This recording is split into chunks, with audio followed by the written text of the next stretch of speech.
A editora Plug-Me apresenta Sem Medo de Viver, de Max Lucado, livro original da Thomas Nelson Brasil.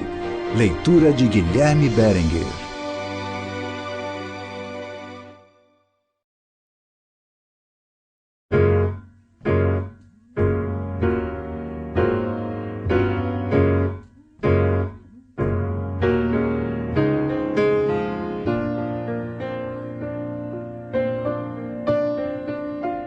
Olá, ouvinte! Sou Max Lucado e venho com muito prazer apresentar o audiolivro que você vai escutar agora. Ele fala de um tema muito atual que afeta todos nós: o medo. O medo nos aprisiona, nos paralisa, nos torna reféns. E eu gostaria de dividir com você uma solução que me ajuda com meus próprios medos e que certamente o ajudará também: a fé em Deus. Ela liberta, fortalece e nos dá coragem para enfrentar desafios, perdas e temores. Poucos sabem, mas foi nos 5 anos que vivi no Brasil que descobri a paixão pela escrita. Portanto, é com muito orgulho que lanço Sem Medo de Viver aqui, no país que tanto amo. Com este audiolivro, quero ajudá-lo a vencer seus medos e viver uma vida plena e feliz. Um forte abraço e desculpe qualquer coisa.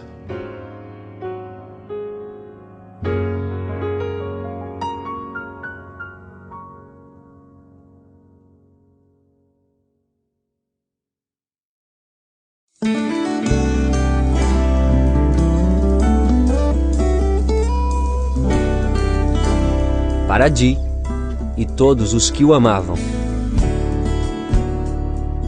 Agradecimentos.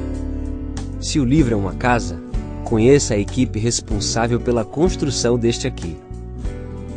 Dê um passo e receba os aplausos quando eu chamar seu nome, por favor. Liz Haney e Karen Hill, editores. Este é realmente nosso 25º livro juntos? Vocês dois merecem medalhas de ouro pelas centenas de capítulos, milhares de cotoveladas e milhares de momentos felizes. Obrigado. Steve e Cheryl Green. É mais fácil o sol se esquecer de nascer do que vocês se esquecerem de servir. Amo vocês dois. Carol Bartley, Copydesk. Se soltar você no mundo, não resta uma aresta. Excelente trabalho. Susan e Greg Ligon, David Moberg e toda a equipe da Thomas Nelson. Vocês abriram as portas da fonte de criatividade. Não posso agradecê-los o bastante. David Drury, pesquisador. Todas as suas sugestões foram apropriadas. Todas as correções, apreciadas. David Tritt, parceiro de preces, orando silenciosamente por nós. Muito obrigado. Randy Frazee, ministro sênior. Você e Roseanne trouxeram alegria aos nossos corações e calma ao nosso calendário. Bem-vindos. Equipe de Ministério Upwards. Obrigado por administrar o programa de rádio, o site e a correspondência, e por me aturar. Ovação de pé. A Igreja Oak Hills, nossa família espiritual há 20 anos. As melhores décadas ainda nos aguardam. Jenna, Andrea e Sarah, nossas filhas. Cada uma de vocês deu contribuições tangíveis para este livro, procurando passagens, buscando fontes. Estou estourando de orgulho. E Brett Bishop, bem-vindo à família. Que Deus descarregue um caminhão de bênçãos sobre você e Jenna. E minha esposa, Denalyn. Ver os anjos do céu não vai me surpreender. Estou casado com um há 27 anos. Eu a amo.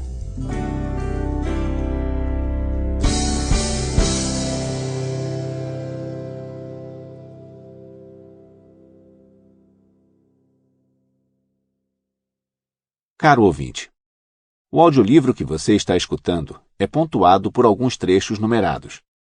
Os números que você ouvirá se referem às notas encontradas no fim do CD, após o último capítulo.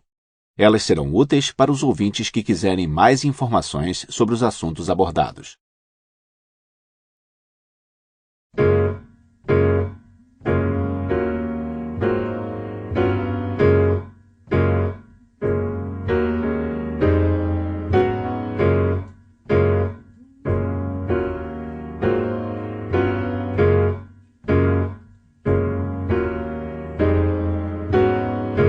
Capítulo 1. Por que temos medo? Por que vocês estão com tanto medo, homens de pequena fé? Mateus, capítulo 8, versículo 26. Você teria gostado do meu irmão. Todos gostavam dele. Di fazia amigos do mesmo jeito como padeiros fazem pão. Diariamente, com facilidade, calorosamente. O aperto de mão, grande e ardoroso. A gargalhada, contagiosa e vulcânica. Ele não deixava nenhuma pessoa permanecer sendo um estranho por muito tempo. Eu, o tímido irmão mais novo, contava com ele para nos apresentar a outras pessoas. Quando uma família se mudava para a nossa rua, ou quando alguém novo entrava no playground, Di era o embaixador. Mas em meados da sua adolescência, ele conheceu uma pessoa que deveria ter evitado. Um contrabandista de bebidas alcoólicas que vendia cervejas para menores de idade. O álcool tentou seduzir a nós dois, mas embora me enlaçasse, o acorrentava. Pelas 4 décadas que se seguiram, meu irmão bebeu sua saúde, seus relacionamentos, seus empregos, seu dinheiro e todos, menos os 2 últimos anos de sua vida. Não há quem explique por que a resolução às vezes vence e às vezes perde. Mas aos 54 anos, meu irmão descobriu um manancial de força de vontade profundo e gozou de um tempo de sobriedade. Esvaziou suas garrafas, estabilizou seu casamento, procurou seus filhos e trocou o bar pelos alcoólicos anônimos local. Mas a vida desregrada tinha cobrado seu preço. 3 décadas fumando 3 maços de cigarro por dia tinham transformado seu grande coração em carne moída. Em uma noite de janeiro, na semana em que comecei a escrever este livro, ele disse à Dona, sua esposa, que estava com dificuldade para respirar. Ele tinha uma consulta médica marcada por um problema parecido. Então, decidiu tentar dormir. Sem sucesso, acordou às 4 da manhã com dores no peito fortes o bastante para ir parar no pronto-socorro. A equipe de resgate colocou o Di na maca e disse à Dona que os encontrasse no hospital. Meu irmão acenou de modo fraco e sorriu bravamente. Disse à Dona que não se preocupasse. Mas quando ela e um dos filhos dele chegaram ao hospital, ele já tinha partido.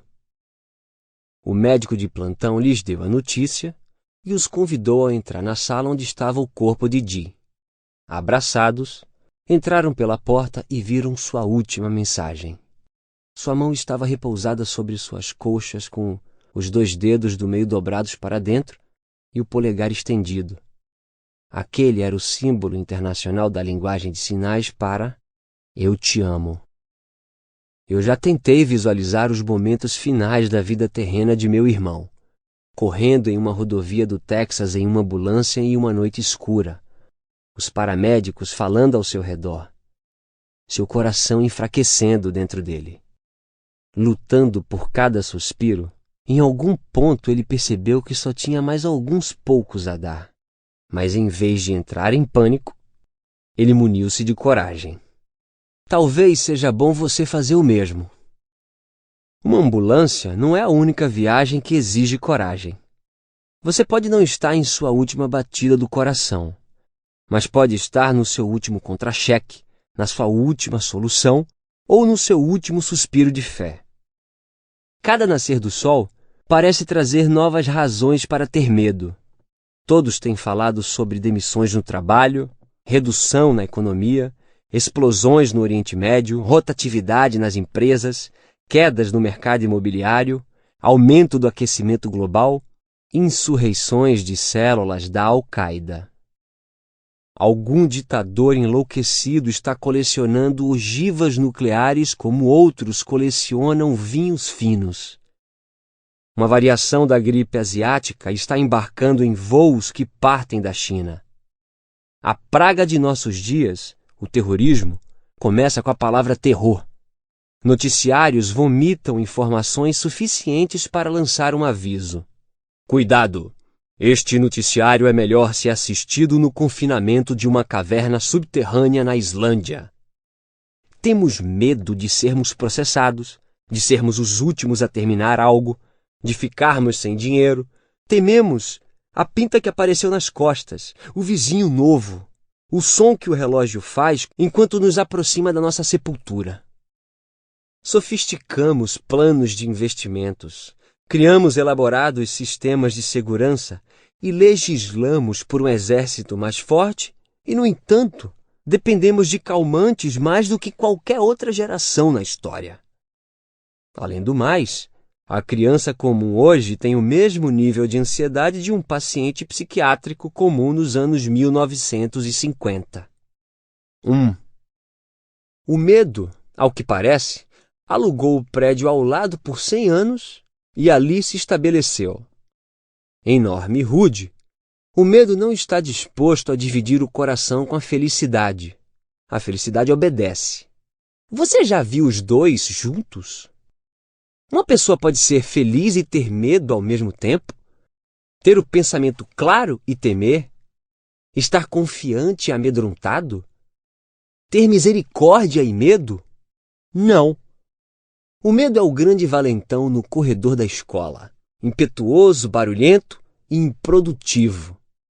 Por todo o barulho que faz e pelo espaço que ocupa, o medo não traz muita coisa boa.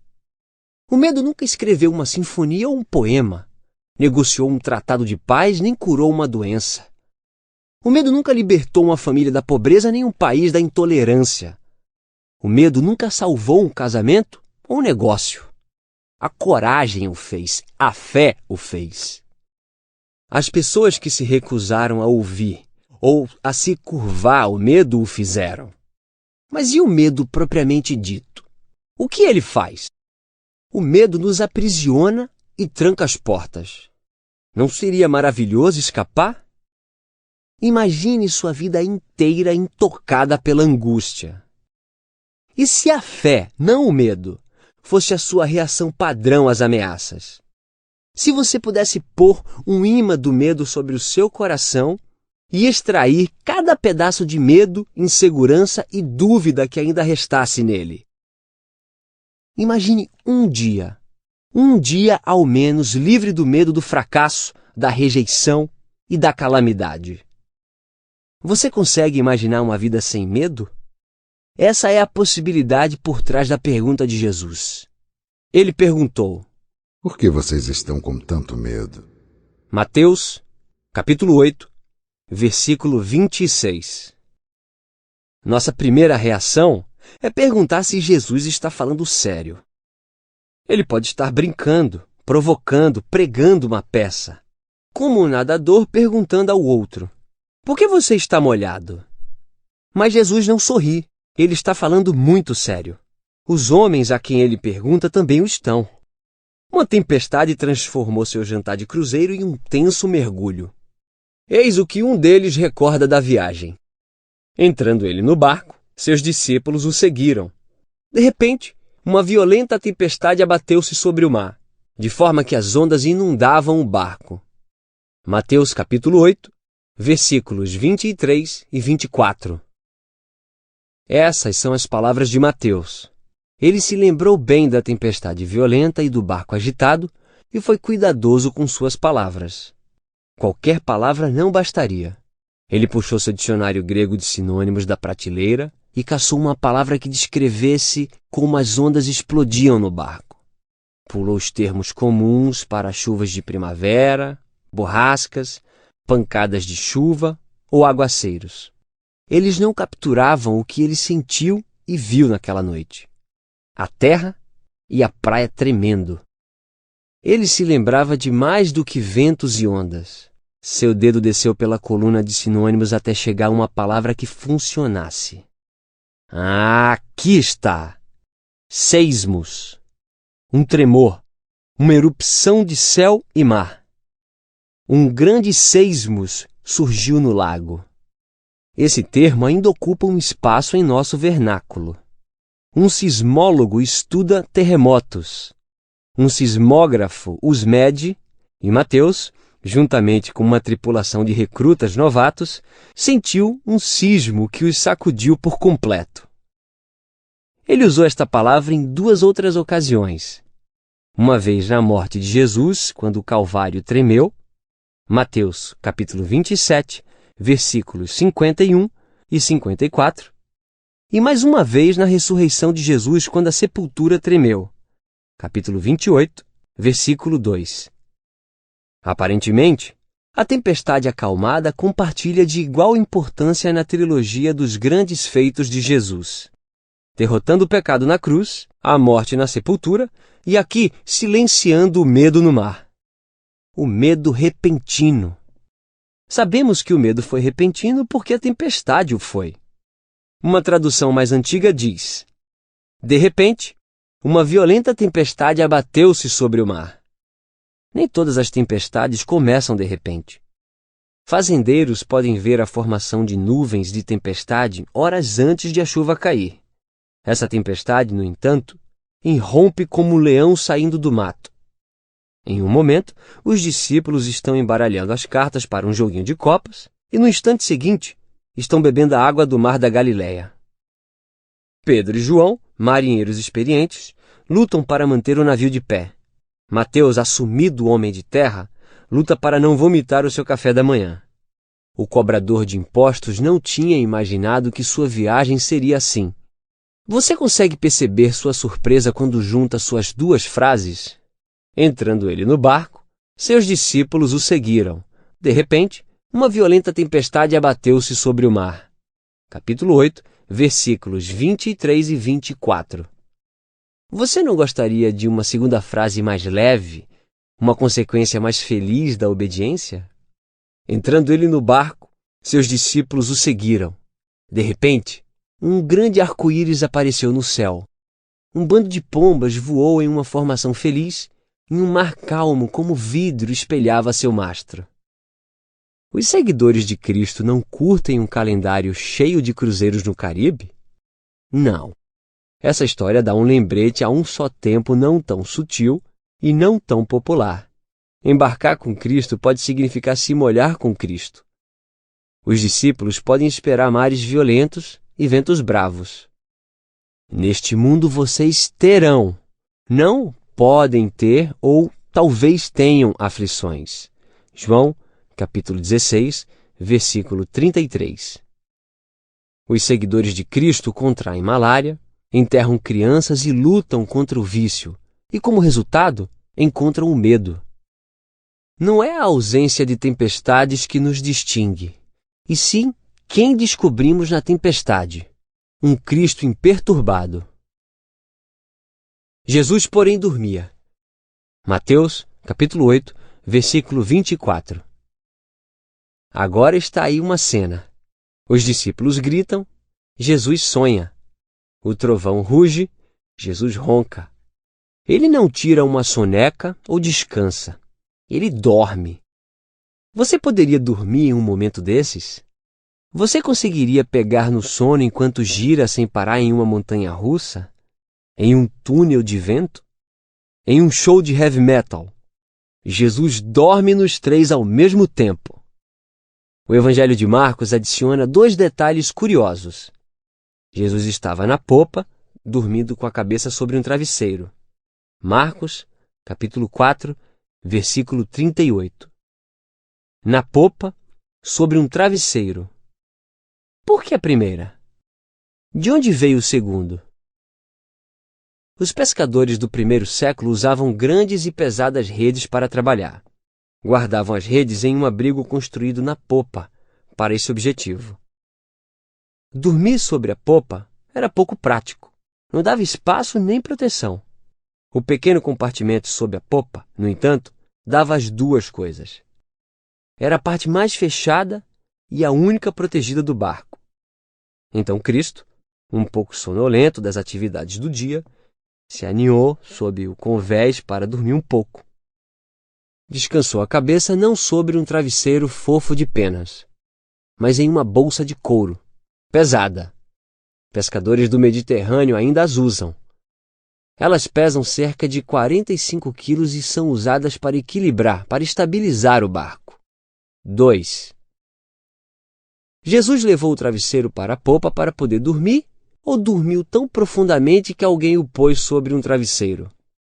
Não sabemos, mas há algo que nós sabemos. Aquele era um sono premeditado. Ele não pegou no sono por acaso. Totalmente ciente da tempestade que vinha, Jesus decidiu que era hora da sesta.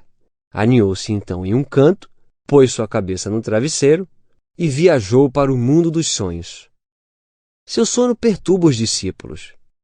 Mateus e Marcos registram suas reações como 3 pronunciamentos gregos em estacato e uma pergunta. Os pronunciamentos: Senhor, salva-nos, vamos morrer. Mateus, capítulo 8, versículo 25. A pergunta: Mestre, não te importas que morramos? Mateus, capítulo 4, versículo 38. Eles não perguntaram sobre o poder de Jesus. Tu consegues parar a tempestade? Nem sobre seu conhecimento. Tu estás ciente da tempestade? Ou sobre o seu know-how? Tens alguma experiência com tempestades? Mas em vez disso, levantaram dúvidas sobre o caráter de Jesus. Não te importas? O medo faz isso. O medo corrói nossa confiança na bondade de Deus. Começamos a nos perguntar se o amor habita os céus. Se Deus pode dormir em nossas tempestades, se seus olhos se mantêm cerrados quando os nossos se arregalam, se Ele permite tempestades depois de entrarmos em seu barco, Ele se importa? O medo libera um enxame de dúvidas.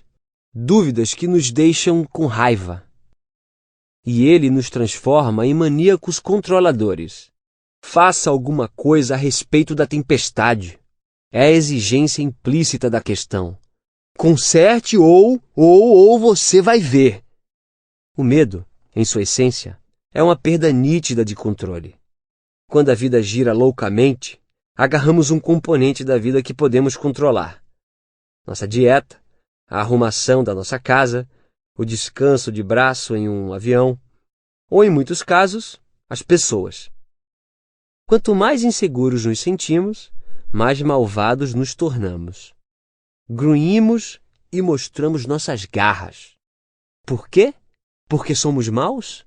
Em parte, mas também porque nos sentimos encurralados. Martin Niemöller documenta um exemplo extremo disso. Ele era um pastor da Alemanha que levantou a voz contra Adolf Hitler. Quando conheceu o ditador em 1933, Niemöller ficou no fundo da sala e ouviu. Mais tarde, quando sua esposa lhe perguntou o que tinha aprendido, disse: Descobri que Herr Hitler é um homem terrivelmente apavorado. 3. O medo libera o tirano de dentro de nós. Ele também enfraquece a nossa memória. Os discípulos tinham razões para confiar em Jesus. Até então, eles já o tinham visto curando todas as enfermidades e doenças entre o povo. Mateus, capítulo 4, versículo 23. Testemunharam quando ele curou um leproso com um toque e um servo com um comando. Mateus, capítulo 8, versículos 3 e 13. Pedro viu sua sogra doente se recuperar. Mateus, capítulo 8, versículos 14 e 15. E todos eles viram demônios fugirem como morcegos de uma caverna. Ele expulsou os espíritos com uma palavra e curou todos os doentes. Mateus, capítulo 8, versículo 16. Será que alguém não deveria mencionar o histórico de Jesus ou seu currículo? Eles se lembram dos feitos de Cristo? Pode ser que não. O medo cria uma forma de amnésia espiritual. Ele limpa a nossa memória de milagres, nos faz esquecer o que Jesus já fez e como Deus é bom. E é horrível sentir medo. Ele suga a vida para fora da alma, nos põe em posição fetal e limpa toda a nossa felicidade. Tornamo-nos celeiros abandonados, balançando fragilmente com o vento. Um lugar onde a humanidade costumava comer, crescer e encontrar calor. Não mais. Quando o medo molda a nossa vida, a segurança se torna o nosso Deus. Quando a segurança se torna o nosso Deus, idolatramos a vida livre de riscos. O amante da segurança pode fazer alguma coisa grandiosa? O avesso ao risco pode executar atos nobres? Por Deus? Pelos outros? Não. Os temerosos não conseguem amar profundamente. O amor é arriscado. Eles não podem dar aos pobres. A benevolência não tem garantia de retorno. Os temerosos não podem sonhar livremente. E se seus sonhos pifarem e caírem do céu? A adoração da segurança enfraquece a grandeza. Não é à toa que Jesus trava a tremenda guerra contra o medo. Seu comando mais comum emerge do lema: não tema. Os evangelhos listam cerca de 125 imperativos emitidos por Cristo. Destes, 21 nos dizem para não temer, ou não ter medo, ou ter coragem. O segundo comando mais comum, amar a Deus e ao próximo, aparece apenas em 8 ocasiões. Se a quantidade for o indicador, Jesus leva nossos medos a sério. A frase que ele disse mais do que qualquer outra foi esta: não tenha medo. Irmãos às vezes riem ou reclamam do comando mais comum de seus pais. Eles sempre se lembram de suas mães dizendo: chegue em casa na hora, ou arrumou o seu quarto. Seus pais também tinham as suas instruções favoritas. Mantenha o queixo para cima. Trabalhe duro. Eu me pergunto se os discípulos alguma vez refletiram nas frases mais comumente repetidas de Cristo. Se o tiverem feito, terão notado. Ele sempre estava nos mandando ter coragem. Portanto, não tenham medo. Vocês valem mais do que muitos pardais. Mateus, capítulo 10, versículo 31. Tenha bom ânimo, filho. Os seus pecados estão perdoados. Mateus, capítulo 9, versículo 2. Portanto, eu lhes digo, não se preocupem com sua própria vida quanto ao que comer ou beber. Mateus, capítulo 6, versículo 25. Não tenha medo, tão somente creia e ela será curada. Lucas, capítulo 8, versículo 50. Coragem, sou eu. Mateus, capítulo 14, versículo 27. Não tenham medo dos que matam o corpo, mas não podem matar a alma. Mateus, capítulo 10, versículo 28. Não tenham medo, pequeno rebanho, pois foi do agrado do Pai dar-lhes o reino. Lucas, capítulo 12, versículo 32. Não se perturbe o coração de vocês. Creiam em Deus. Creiam também em mim. Voltarei e os levarei para mim, para que vocês estejam onde eu estiver. João, capítulo 14, versículos 1 e 3. Não se perturbe o seu coração, nem tenham medo. João, capítulo 14, versículo 27. Ele lhes disse: Por que vocês estão perturbados e por que se levantam dúvidas no coração de vocês? Lucas, capítulo 24, versículo 38. Vocês ouvirão falar de guerras e rumores de guerras, mas não tenham medo. Mateus, capítulo 24, versículo 6. Mas Jesus se aproximou, tocou neles e disse: Levantem-se, não tenham medo. Mateus, capítulo 17, versículo 7. Jesus não quer que você viva em um estado permanente de medo. E nem você. Você nunca disse coisas do tipo: minhas fobias me fazem saltitar. Eu seria um péssimo pai se não fosse pela minha hipocondria. Agradeço a Deus pelo meu pessimismo. Eu sou uma pessoa muito melhor desde que perdi a esperança. Meu médico me diz que se eu não começar a me afligir, eu vou perder a minha saúde. Já aprendemos o alto custo do medo. A pergunta de Jesus é boa. Ele levanta a cabeça do travesseiro, sai da popa para a tempestade e pergunta: Por que vocês estão com tanto medo, homens de pequena fé? Mateus capítulo 8, versículo 26. Para ser claro, o medo tem uma função saudável. Ele é um informante na mina de carvão avisando sobre um perigo potencial. Uma dose de medo pode impedir uma criança de atravessar uma rua movimentada ou um adulto de fumar um maço de cigarros. O medo é a reação apropriada diante de um edifício em chamas ou de um cão rosnando. O medo em si não é pecado, mas ele pode levar ao pecado. Se medicarmos o medo com explosões de raiva, bebedeiras, ataques de rabugice, fome ou controle total, excluiremos Deus da solução e exacerbaremos o problema. Agindo assim, nos sujeitaremos a uma posição de medo, deixando a ansiedade dominar e definir nossa vida. Preocupações que eliminam a alegria, medo que deixa o dia dormente, repetidos ataques de insegurança que nos petrificam e paralisam. A histeria não vem de Deus, pois Deus não nos deu espírito de covardia. 2 Timóteo, capítulo 1, versículo 7. O medo sempre vai bater na sua porta. Simplesmente não o convide para jantar e, pelo amor de Deus, não lhe ofereça uma cama para passar a noite. Vamos encher o nosso coração com um bom número de pronunciamentos? Não tema. O medo pode preencher o nosso mundo, mas não tem que preencher o nosso coração.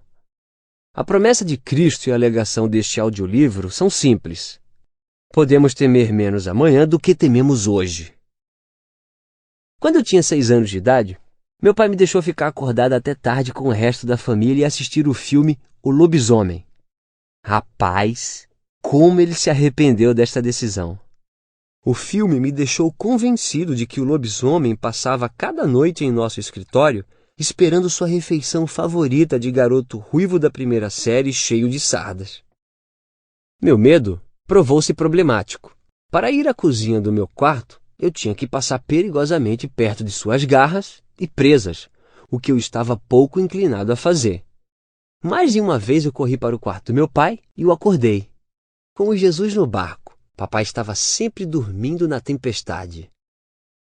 Como uma pessoa pode dormir em tempos assim? Abrindo um olho sonolento, ele perguntava: Agora você está com medo de quê? E eu lembrava ele do monstro. Ah, sim, o lobisomem. Ele murmurava. Então, ele se levantava da cama, se armava com coragem sobre-humana e me acompanhava pelo Vale da Sombra da Morte e botava um copo de leite para mim. Eu olhava para ele cheio de admiração. Que tipo de homem é esse? Deus vê nossas tempestades sísmicas como meu pai via meu medo do lobisomem. Então ele se levantou e repreendeu os ventos e o mar, e fez-se completa bonança. Mateus, capítulo 8, versículo 26. Ele lida com um grande tremor com grande calma. O mar fica tão calmo quanto um lago congelado e os discípulos ficam imaginando: quem é este que até os ventos e o mar lhe obedecem? Mateus, capítulo 8, versículo 27. Quem é este de fato, transformando o momento do tufão em hora de soneca, silenciando as ondas com uma palavra e equipando o homem prestes a morrer com coragem suficiente para enviar uma mensagem final de amor para sua família? Parabéns, Di! Você encarou sua cota de momentos sísmicos na vida, mas no fim, você não sucumbiu. E aqui está uma prece para que nós também não sucumbamos.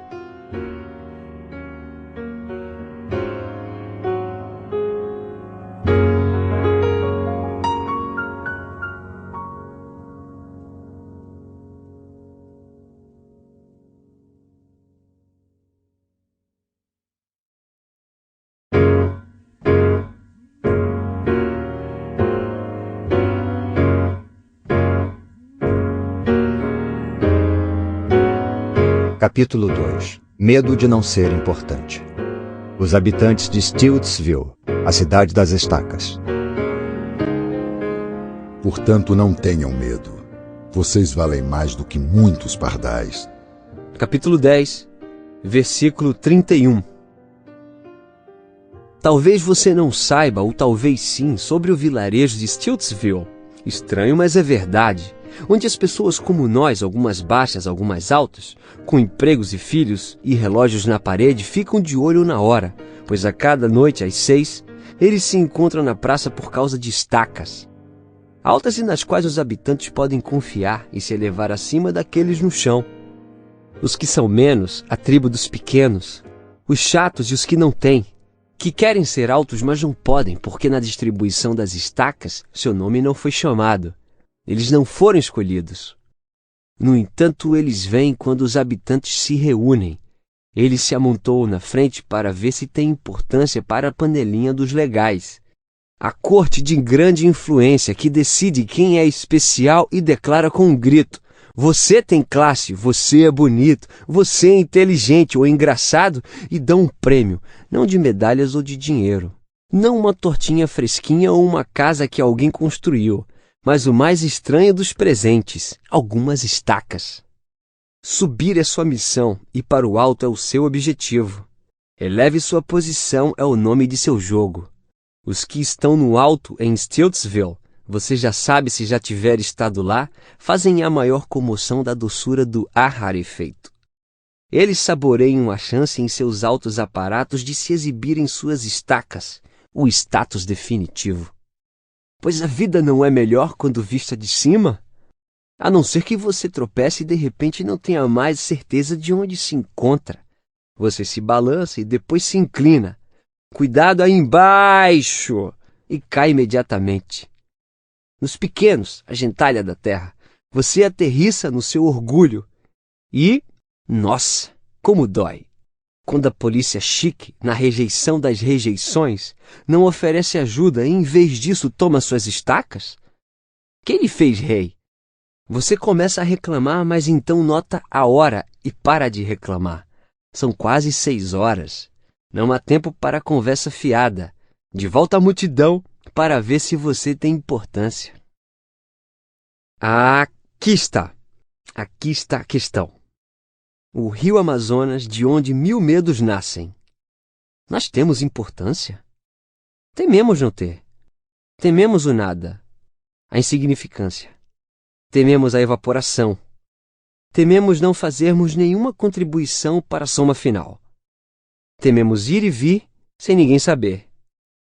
É por isso que nos incomoda quando um amigo se esquece de ligar, ou quando o professor esquece o nosso nome, ou o colega leva o crédito por uma coisa que tenhamos feito, ou quando a companhia aérea nos empurra como gado para o voo seguinte. Eles estão afirmando a nossa trepidação mais profunda. Ninguém se importa porque não somos importantes o bastante para que alguém se importe. Por essa razão, queremos tanto a atenção da nossa esposa ou do nosso marido, ou a aprovação do nosso chefe. Soltamos nomes de pessoas importantes nas conversas. Usamos anéis da faculdade nos dedos. Botamos silicone nos seios, calotas chamativas nos nossos carros, joias nos dentes e gravatas de seda em volta do pescoço. Nós cobiçamos as estacas. Estilistas nos dizem: você será alguém se usar nossa calça jeans.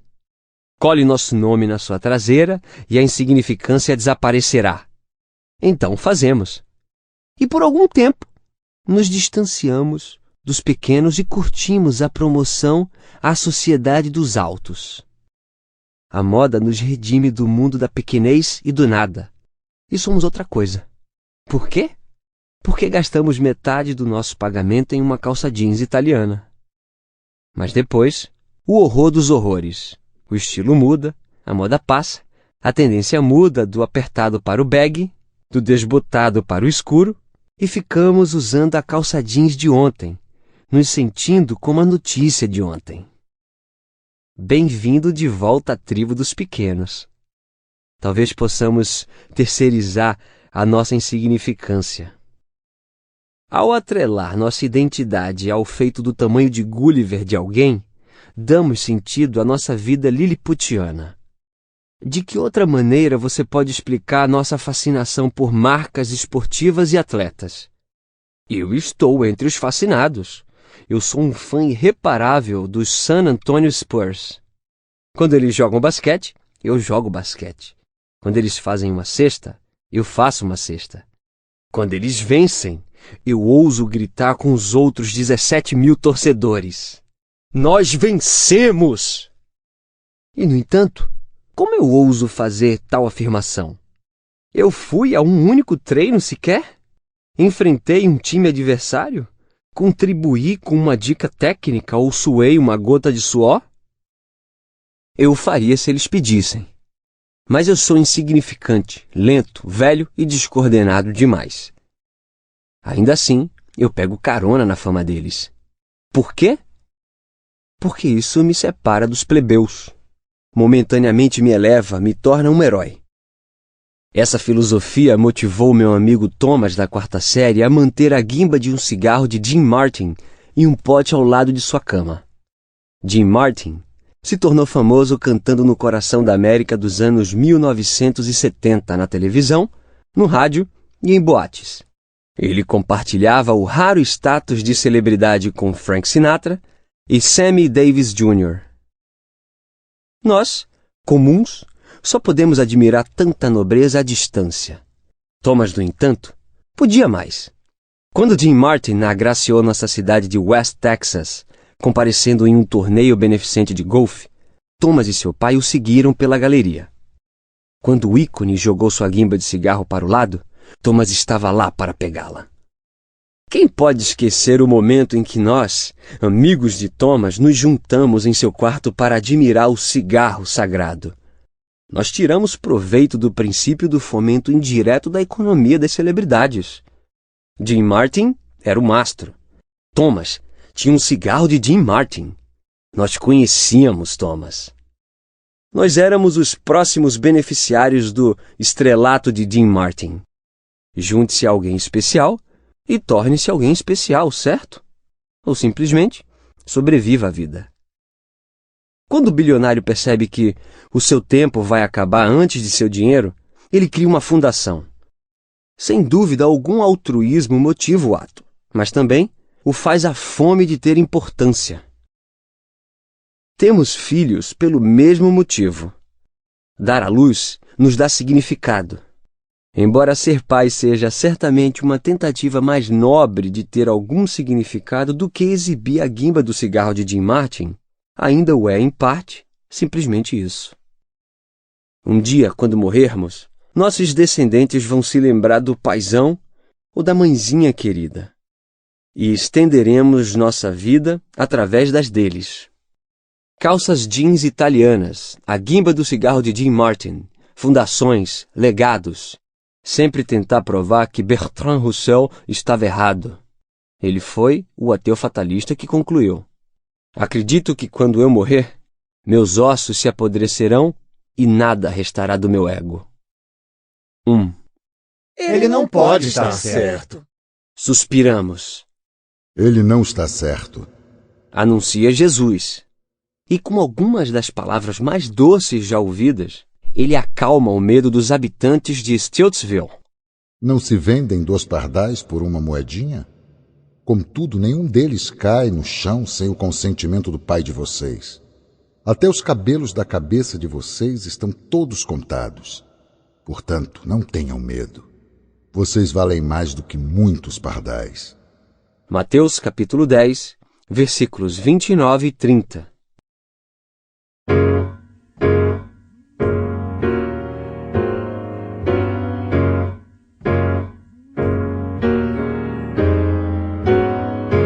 Capítulo 4. Medo da escassez. Aflição, vá embora. Portanto, eu lhes digo, não se preocupem com sua própria vida, quanto ao que comer ou beber. Mateus, capítulo 6, versículo 25. A senhora preocupada está na fila da segurança do aeroporto e tira sua pulseira. Ela já colocou seus sapatos em um cesto de borracha, os líquidos no saco plástico e tirou o cartão de embarque da bolsa. Seu estômago se aperta enquanto espera a sua vez de passar pelo scanner corporal que vai lhe identificar como não portadora de armas. Ela se pergunta sobre o fungo no chão, a habilidade dos operadores do scanner e o que aconteceu com um dia em que um viajante podia simplesmente passar pelo portão e pegar o voo. Ela detesta a ideia, mas deixa, enfim. Um dia desses a nossa sorte vai acabar. Ela olha além da máquina de raio-x para o agente de segurança, que passa uma espécie de bastão em volta do corpo de uma senhora idosa. Preocupada, começa a sentir pena dela, mas então decide não mais sentir aquilo. Terroristas envelhecem também. Ela se preocupa que a vovó possa estar em seu voo. O senhor preocupado senta-se na fileira de trás da aula de inglês como língua estrangeira. Ele preferiria a fileira da frente, mas quando conseguiu pegar o ônibus e aguentar o trânsito da noite, os melhores assentos já estavam tomados. Suas mãos ainda têm cheiro da água de lavar pratos que usaram em seu trabalho desde as 6 da manhã. Dentro de 12 horas, ele estará na pia de novo, mas no momento, ele faz o seu melhor para entender verbos, advérbios e substantivos. Todo mundo parece entender. Ele não entende. Ele nunca analisou uma frase em espanhol. Como irá fazê-lo em inglês? No entanto, como ele irá fazer algo além de lavar pratos sem saber falar inglês? O seu preocupado tem mais perguntas do que respostas, mais trabalho do que energia e muitas vezes pensa em desistir. A senhora preocupada acha que seu filho deveria usar um cachecol. A temperatura hoje não vai ficar acima de 0 e ela sabe que ele vai passar mais da metade da sua hora de almoço chutando uma bola de futebol sobre a grama congelada. Ela sabe que não adianta mandar que ele se agasalhe. Adolescentes de 13 anos não usam cachecóis. Mas o adolescente dela tem tendência a ter infecções e dores de ouvido. Então ela põe um cachecol em sua mochila, perto do dever de casa de álgebra que deixou a ambos acordados até tarde ontem à noite. Preocupada, ela o lembra de revisar o dever, lhe dá um beijo e observa enquanto ele corre pela porta para entrar no ônibus que o aguarda. Ela olha para cima para o céu cinzento e pergunta a Deus se ele entrega pacotes de alívio via aérea para as mães cansadas. Você tem uma precisando de uma força aqui embaixo. Preocupado, acordou às 4h30 da manhã de hoje, com dificuldades com este capítulo. Ele precisa estar pronto até às 5 da tarde. Puxei o travesseiro sobre a minha cabeça e tentei em vão retornar ao mundo maravilhoso dos sonhos que não sabe nada a respeito de prazos. Mas era tarde demais. O tiro de largada já tinha sido dado. Uma equipe olímpica de sinapses estava correndo por meu cérebro, dando uma dose de adrenalina. Então, preocupado, levantou-se da cama e se vestiu. Saiu da casa para as ruas silenciosas e dirigiu até o escritório. Murmurei. Primeiro por causa do calendário lotado. Depois por causa da minha má administração de tempo. Preocupado, abriu a porta, ligou o computador, olhou para a passagem no monitor e sorriu com o primeiro versículo. A definição de Jesus sobre preocupação. Portanto, eu lhes digo: não se preocupem com sua própria vida, quanto ao que comer ou beber. Mateus, capítulo 6, versículo 25. Faltas e vazios habitam nossas trilhas. De tempo, de sorte, de sabedoria, de inteligência. Tudo está acabando, parece. E assim nos preocupamos. Mas preocupar-se não adianta. Observem as aves do céu. Não semeiam, nem colhem, nem armazenam em celeiros. Contudo, o Pai Celestial as alimenta. Não têm vocês muito mais valor do que ela? Quem de vocês, por mais que se preocupe, pode acrescentar 1 hora que seja a sua vida? Mateus, capítulo 6, versículos 26 e 27. A aflição não vai encher a barriga de um pássaro com comida nem uma pétala de flor com cores. Pássaros e flores parecem estar bem e não tomam antiácidos. E mais, você pode dedicar 1 década de pensamentos ansiosos sobre a brevidade da vida e não estendê-la em 1 minuto sequer. A preocupação não leva a nada. Suponha que eu tivesse respondido de maneira diferente ao alarme indesejado. Em vez de me atirar à tarefa, suponha que eu tivesse me encolhido em uma posição fetal e lamentado o meu estado patético. O editor espera demais de mim. Todos os anos um livro novo. todos os livros completos com capítulos. Poxa, nem Jesus aguentaria tanto estresse. Eu nunca vou cumprir o prazo. Quando eu não o cumprir, o pessoal do editorial vai me odiar e revogar o meu contrato. As livrarias vão ouvir sobre o meu prazo perdido e vão queimar os livros de Lucado em seus estacionamentos.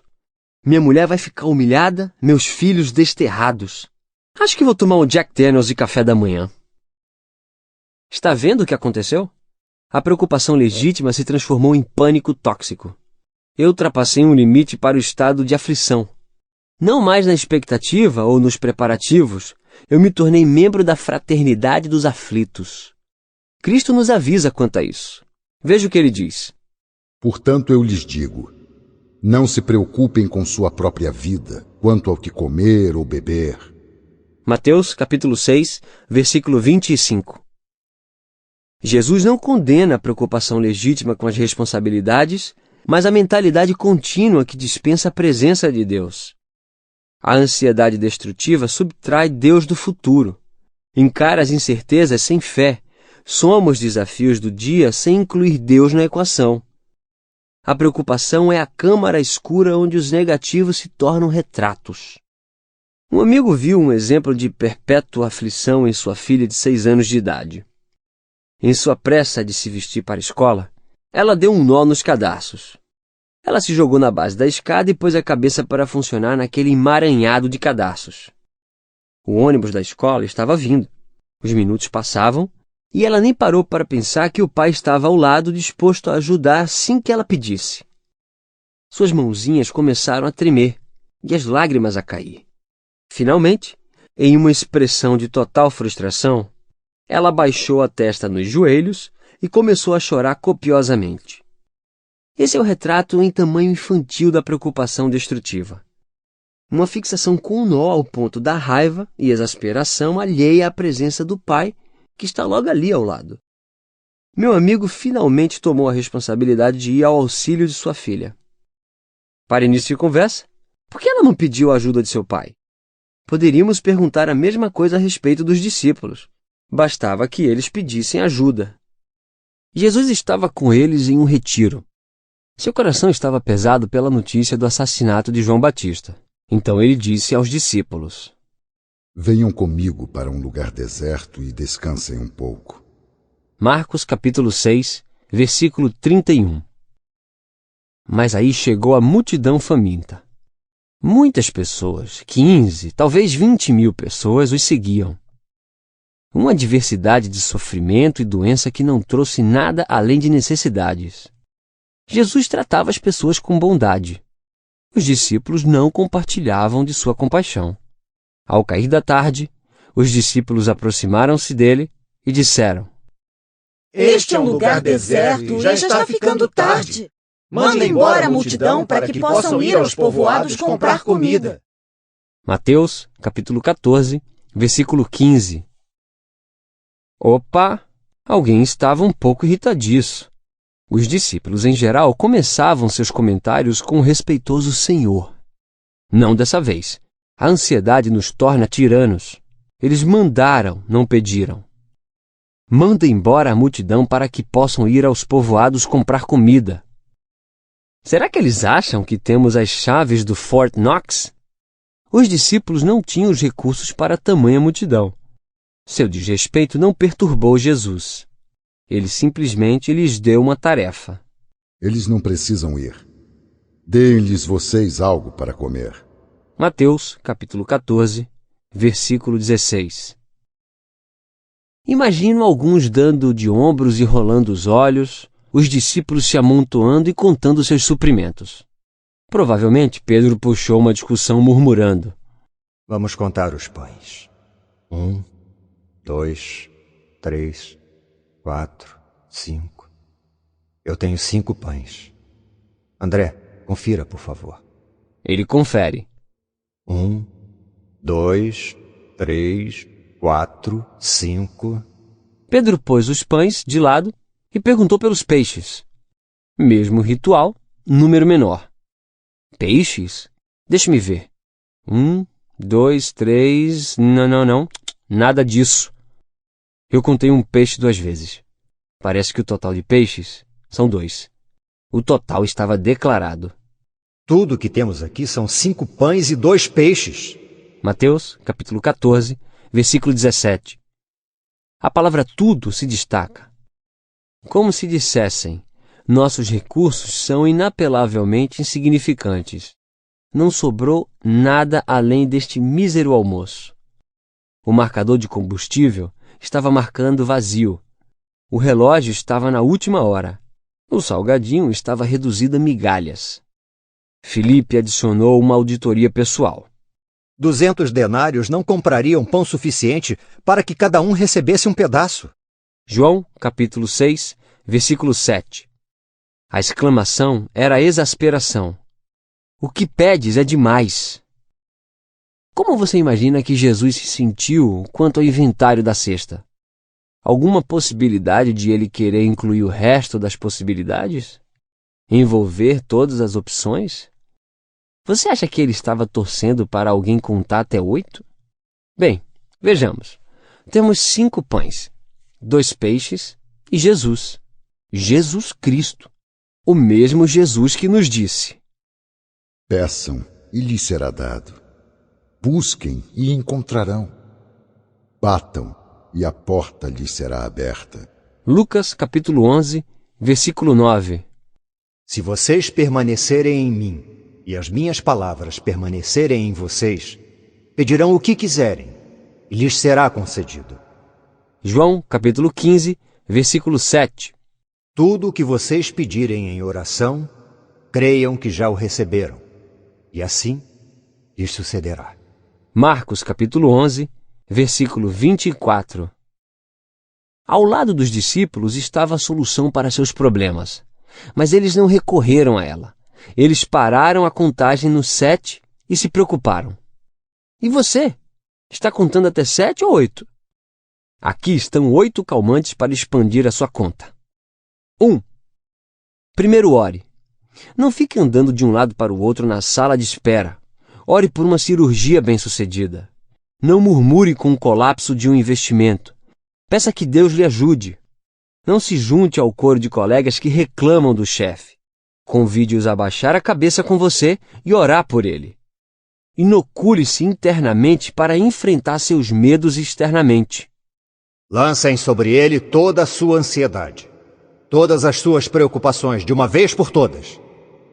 1 Pedro, capítulo 5, versículo 7. 2. Espere um pouco, desacelere.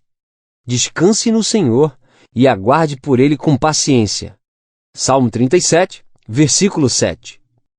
Faça como a mãe de Jesus no casamento em Caná. Acabou o vinho na recepção, uma coisa socialmente inaceitável nos dias de Jesus. Maria poderia ter culpado o anfitrião por não ter planejado direito, ou os convidados por terem bebido demais. Mas ela não fez tempestade em copo d'água. Nada de sessões de terapia. Em vez disso, ela levou a falta de vinho a Jesus. Tendo acabado o vinho, a mãe de Jesus lhe disse: Eles não têm mais vinho. João capítulo 2, versículo 3. Veja com que presteza você pode fazer o mesmo. Avalie o problema, leve-o a Jesus e o declare-o claramente. 3. Haja a respeito. Torne-se um esbofeteador de preocupações. Trate aflições como mosquitos. Você demora a agir quando o inseto sugador de sangue pousa sobre sua pele? Daqui a pouco eu cuido dele. É claro que não. Você dá à criatura o tapa que ela merece. Seja igualmente decidido com a sua ansiedade. No momento em que uma preocupação aparecer, lide com ela. Não conviva com ela. Espante as preocupações antes que elas levem o melhor de você. Não desperdice 1 hora imaginando o que sua chefe acha. Pergunte a ela. Antes de você dar o diagnóstico de câncer àquela mancha, faça um exame. Em vez de acreditar que nunca vai sair das dívidas, consulte um especialista. Seja a gente que faz, não fique cozinhando. 4. Compile uma lista de preocupações. Em um período de alguns dias, registre seus pensamentos ansiosos. Mantenha uma lista de todas as coisas que o incomodam. Depois as reveja. Quantas delas se tornaram realidade? Você se preocupou ao pensar que a sua casa ia pegar fogo. Pegou. Que seu emprego seria terceirizado. Foi. 5. Enumeradas as categorias de preocupação, analise-as. Sua lista realçará temas de preocupação. Você detectará áreas recorrentes de preocupação que podem se tornar obsessões.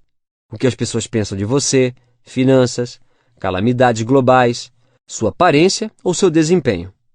Ore especificamente por elas. 6. Foco no presente. Deus supre as necessidades diariamente, não semanalmente ou anualmente. Ele lhe dará o que você precisa quando for preciso.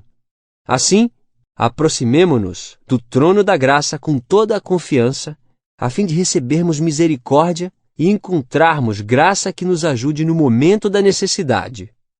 Hebreus, capítulo 4, versículo 16. Um cântico antigo expressa o coração que essa paciente espera criar. Não tão rápido, meu coração. Tenha fé em Deus e espere. Embora ele demore, ele nunca vem tarde demais. Ele nunca vem tarde demais. Ele sabe o que é melhor. Não se aborreça em vão. Até ele vir, descanse. Até ele vir, descanse. Não fique contando as horas que passam. Os pés que esperam por Deus são os primeiros a chegar. São os primeiros a chegar, e não pela velocidade. Então se acalme, meu coração, pois eu vou esperar por ele. 7. Una forças com seus entes queridos. Compartilhe seus sentimentos com alguns entes queridos. Peça que eles orem com e por você. Eles estão mais dispostos a ajudá-lo do que você pode imaginar. Menos preocupação da sua parte significa mais felicidade da parte deles. 8. Lute para que Deus seja suficiente. Jesus conclui seu chamado à calma com esse desafio, pois os pagãos é que correm atrás dessas coisas. Mas o Pai Celestial sabe que vocês precisam delas. Busquem, pois, em primeiro lugar o reino de Deus e a sua justiça, e todas essas coisas lhes serão acrescentadas. Mateus capítulo 6, versículos 32 e 33. Busque primeiro o reino da riqueza e você se preocupará com cada dólar. Busque primeiro o reino da saúde e você se preocupará com cada mancha ou calombo em seu corpo. Busque primeiro o reino da popularidade e você reviverá cada conflito. Busque o reino da segurança e você pulará cada som de galho quebrado. Mas busque primeiro o reino dele e você o encontrará. Disso podemos depender e sem que nunca nos preocupemos. 8 passos. Primeiro, ore. Espere um pouco. Desacelere. Haja a respeito. Compile uma lista de preocupações. Enumeradas as categorias de preocupação, analise-as. Foco no presente. Una forças com seus entes queridos. Lute para que Deus seja suficiente. P-E-A-C-E-F-U-L. Peaceful. Fique em paz. É melhor eu parar com isso. Já são quase 5 horas da tarde.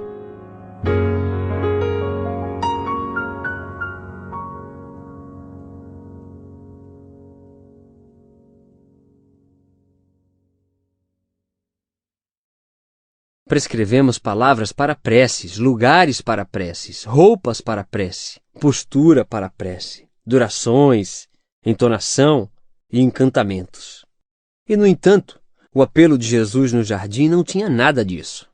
Foi breve, 21 palavras em português. Direto, afasta de mim este cálice, e confiante. Contudo, não seja como eu quero, mas sim como tu queres. Sem frescura e cheio de autenticidade. Menos um santo bom de convencer aos outros no santuário, mais uma criança com medo no colo do pai. É isso aí. A prece de Jesus no jardim é a prece de uma criança. Abba, ele orou, usando a palavra caseira que uma criança usaria ao subir no colo de seu pai. Meu pai me deixava subir em seu colo enquanto dirigia. Hoje, ele seria preso se fizesse isso. Mas meio século atrás, ninguém se importava. principalmente em um campo de petróleo liso do Texas, onde há mais coelhos do que pessoas. Quem se importa se o pequeno Max se senta no colo do papai enquanto ele dirige o caminhão da empresa, da Exxon, de um poço a outro? Eu adorava. Importava que eu não conseguia enxergar acima do painel? Que meus pés ficavam a meio metro do freio e do acelerador? Que eu não sabia a diferença entre um rádio e um carburador? De jeito nenhum. Eu ajudava meu pai a dirigir seu caminhão. Havia ocasiões em que ele até me deixava escolher o itinerário. Em um cruzamento, ele oferecia: direita ou esquerda, Max? Eu levantava a cara cheia de sardas e olhava por cima do volante, pensava nas minhas opções e escolhia. E o fazia com prazer, virando o volante como um piloto de corrida em Monte Carlo. Eu tinha medo de cair em uma vala, de fechar demais a curva, de deixar meu pneu cair em um sulco? De jeito nenhum. As mãos do meu pai estavam perto das minhas, e seus olhos enxergavam mais do que os meus. Consequentemente, eu não tinha medo. Qualquer um pode dirigir um carro do colo do pai, e qualquer um pode orar da mesma perspectiva. A oração é a prática de sentar-se calmamente no colo de Deus e botar nossas mãos em seu volante. Ele lida com a velocidade e com as curvas difíceis, e se assegura de que cheguemos em segurança. E nós oferecemos os nossos pedidos. Pedimos a Deus: afasta de mim este cálice, o cálice da doença, da traição, do colapso financeiro, do desemprego, do conflito ou da senilidade. A oração é simples assim. E uma prece simples assim preparou Cristo a encarar seu medo mais profundo. Faça o mesmo. Lute com os seus dragões no jardim de Getsêmani, aqueles vilões feios e persistentes do coração. Fale com Deus sobre eles. Seja específico. Senhor, eu não quero perder a minha esposa. Me ajuda a temer menos e confiar mais em Ti. Tenho que voar amanhã, Senhor. E não estou conseguindo dormir com medo de que algum terrorista embarque e derrube o avião. Tu podes me tirar este medo? Acabaram de me ligar do banco e vão executar a hipoteca de nossa casa. O que vai acontecer à minha família, Senhor? Pode me ensinar a confiar? Tenho medo, Senhor. O médico acabou de ligar e a notícia não é boa. Tu sabes o que me aguarda. Entrego meu medo a Ti. Satanás adora nos deixar em um nevoeiro de inquietação. Nossa resposta à sua nuvem é simplesmente: detalhes, por favor. Identificamos o que é este cálice e falamos com Deus sobre ele. Botar as preocupações em palavras as despe. Elas parecem bobas quando nuas. Ian Martel mostra isso em seu romance Life of Pi, A Vida de Pi.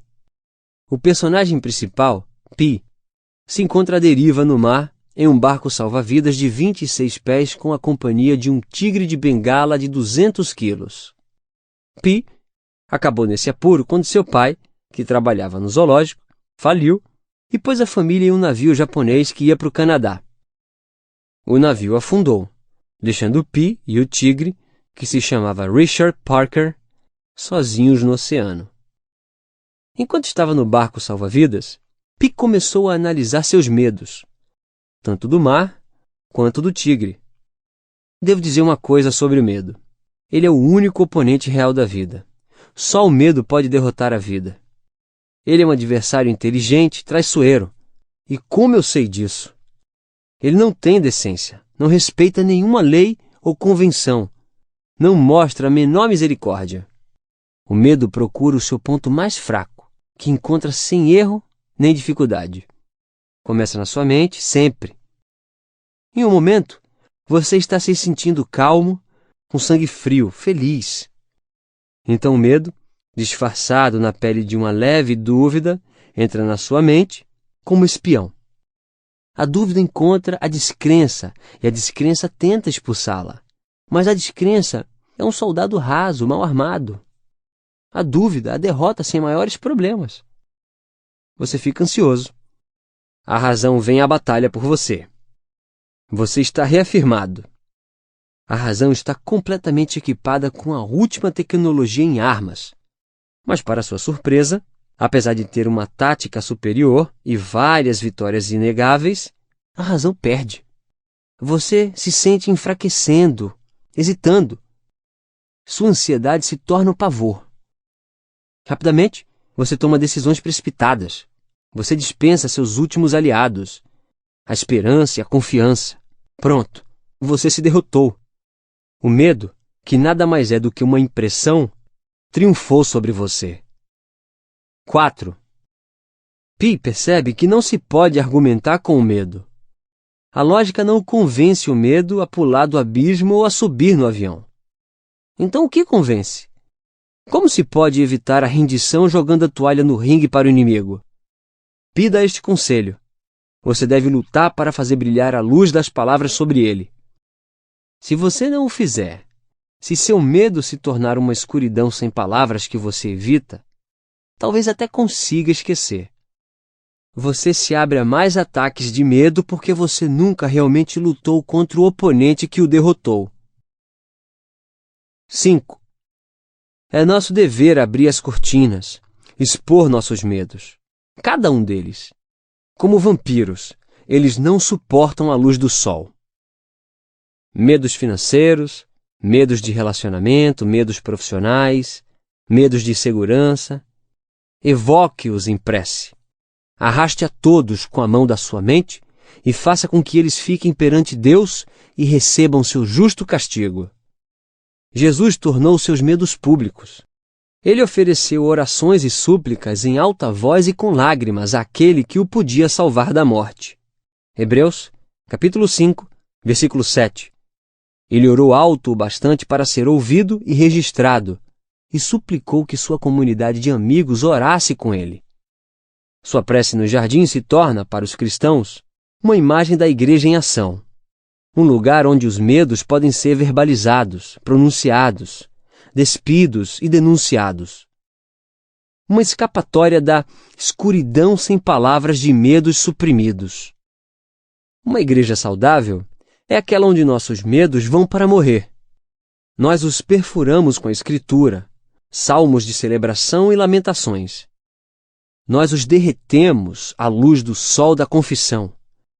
Nós os extinguimos com a cachoeira da adoração, escolhendo olhar para Deus, não para nossos medos.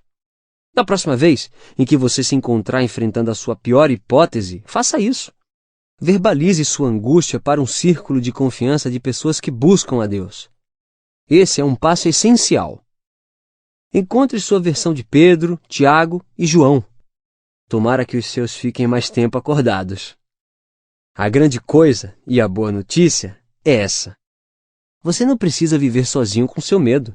Além do mais, e se seus medos não forem nada mais do que uma peça do diabo? Uma brincadeira feita no inferno para roubar sua alegria. Eu tenho um amigo que estava com pavor de receber uma carta da Receita Federal. De acordo com os cálculos preliminares deles, ele lhes devia muito dinheiro. Um dinheiro que ele não tinha. Disseram-lhe para esperar uma carta detalhando a quantia. Quando a carta chegou, faltou-lhe coragem. Ele não conseguia abri-la. Então o envelope ficou na sua mesa por 5 dias, enquanto ele se contorcia de pavor. Quanto poderia ser? Onde ele conseguiria os fundos? Por quanto tempo ele ficaria na prisão? Finalmente, ele juntou a coragem para abrir o envelope. E então, ele encontrou não uma conta para pagar, mas um cheque a ser recebido. Aconteceu que a Receita Federal é que devia dinheiro a ele. Ele tinha desperdiçado 5 dias com medo desnecessário. Por que imaginar o pior? Como discípulos de Deus, você e eu temos uma grande vantagem. Sabemos que tudo vai ficar bem. Cristo não se mexeu de seu trono e não evaporou da Bíblia. Romanos, capítulo 8, versículo 28. Nossos problemas sempre foram as possibilidades dele. O sequestro de José resultou na preservação de sua família. A perseguição de Daniel levou a uma posição em um gabinete. Cristo entrou no mundo com uma gravidez surpresa e a redimiu com seu assassinato injusto. Será que nós ousamos acreditar no que a Bíblia ensina? Que nenhum desastre é definitivamente fatal? Crisóstomo foi o arcebispo de Constantinopla de 398 d.C. a 404. Ele ganhou seguidores com suas críticas eloquentes aos ricos e poderosos. 2 vezes banido pelas autoridades, ele uma vez perguntou: O que posso temer? Será a morte? Mas vocês sabem que Cristo é minha vida, e isso eu vou ganhar com a morte. Será o exílio? Mas a terra e toda a sua abundância são do Senhor. Será a perda de riquezas? Mas não trazemos nada para o mundo e não podemos levar nada dele. Então todos os terrores do mundo são desprezíveis aos meus olhos. E eu sorrio para todas as suas coisas boas. A pobreza eu não temo. Por riquezas não suspiro. A morte eu não temo. 6. O apóstolo Paulo teria aplaudido este parágrafo. Ele escreveu suas palavras finais nas entranhas de uma prisão romana, acorrentado a um guarda, a meros passos de seu executor. A pior das hipóteses? Não pela perspectiva de Paulo. O Senhor me livrará de toda obra maligna e me levará a salvo para o seu reino celestial. A ele seja a glória para todo sempre. 2 Timóteo, capítulo 4, versículo 18. Paulo escolheu confiar em seu pai. A propósito, fico feliz em reportar que a menina da beira da piscina escolheu confiar no dela.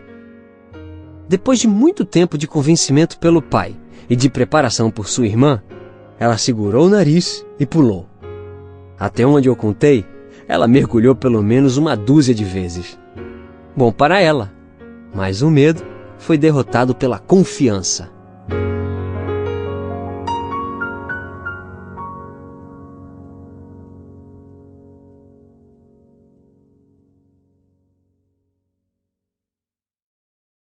A essa altura, o trio já tinha cruzado as montanhas rochosas a noroeste, chegando a um vale perfumado e florido de oliveiras e outras árvores frutíferas. A dor e o derramamento de sangue de Jerusalém estavam para trás deles, esquecidos na conversa. A caminhada de 11 quilômetros mais pareceu um passeio de meia hora. Os momentos passaram rapidamente. Os discípulos queriam ouvir mais. Ao se aproximarem do povoado para o qual estavam indo, Jesus fez como quem ia mais adiante. Mas eles insistiram muito com ele. Fica conosco, pois a noite já vem. Quando estava à mesa com eles, tomou o pão, deu graças, o partiu e o deu a eles. Então, os olhos deles foram abertos e o reconheceram, e ele desapareceu da vista deles. Lucas, capítulo 24, versículos 28 e 31. Jesus ensinou a palavra e partiu o pão. E então, como a névoa em uma manhã de inverno, ele tinha desaparecido. Os homens de Emaús não estavam muito para trás. Os dois largaram o pão partido, pegaram seus sonhos partidos, correram de volta para Jerusalém e procuraram os apóstolos. Eles falaram de sua descoberta e só foram interrompidos e ofuscados pelo próprio Jesus.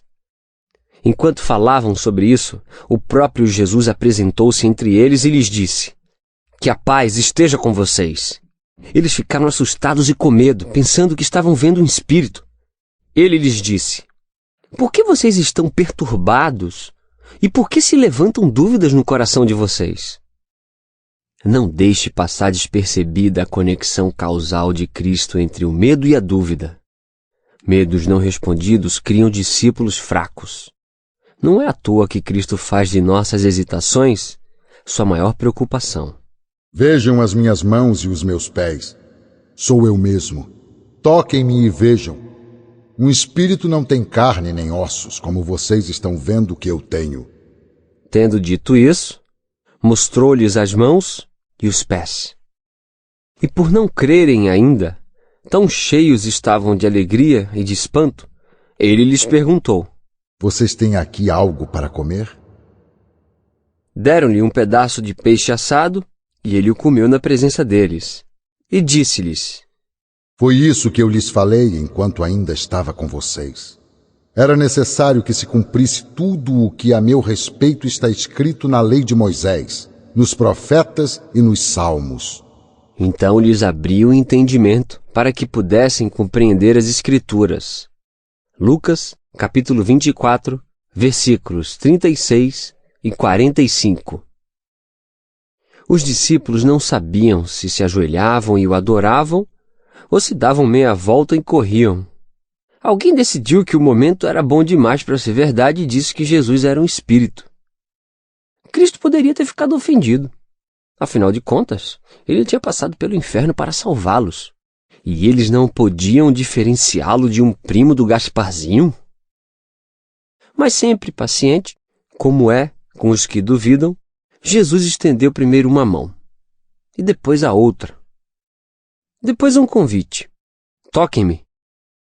Ele pediu comida, e entre mastigadas de peixe assado, Jesus iniciou sua segunda aula bíblica do dia. Foi isso que lhes falei enquanto estava com vocês. Era necessário que se cumprisse tudo o que a meu respeito está escrito na lei de Moisés, nos profetas e nos salmos. Então, lhes abriu o entendimento para que pudessem compreender as Escrituras. Lucas, capítulo 24, versículos 44 e 45. Estamos detectando um padrão, não estamos? Jesus avista dois camaradas caminhando na direção de Emaús, cada um parecendo que tinha acabado de enterrar seu melhor amigo. Cristo ou os alcança ou aparece para eles, não sabemos. Levanta o assunto do Jardim do Éden e o livro do Gênesis. Logo, uma refeição está sendo comida. Seus corações estão aquecidos e os seus olhos estão abertos. Jesus faz uma visita para os leões covardes do salão superior. Não um voo pelo céu como o super-homem, perceba, mas uma visita cara a cara. Põe a sua mão na minha ferida. Uma refeição é servida, a Bíblia é ensinada, os discípulos encontram coragem e encontramos duas respostas práticas para a pergunta crítica. O que Jesus nos faria fazer com as nossas dúvidas? Sua resposta? Toque no meu corpo e pondere sobre minha história. Ainda podemos, você sabe. Ainda podemos, sim, tocar o corpo de Cristo. Adoraríamos tocar suas feridas físicas e sentir a carne do Nazareno. E, no entanto, quando tocamos a igreja, fazemos exatamente isso. A igreja que é o seu corpo, a plenitude daquele que enche todas as coisas em toda e qualquer circunstância. Efésios capítulo 1, versículo 23. As perguntas podem nos tornar eremitas, nos levando a escondermos-nos. Entretanto, a caverna não tem respostas.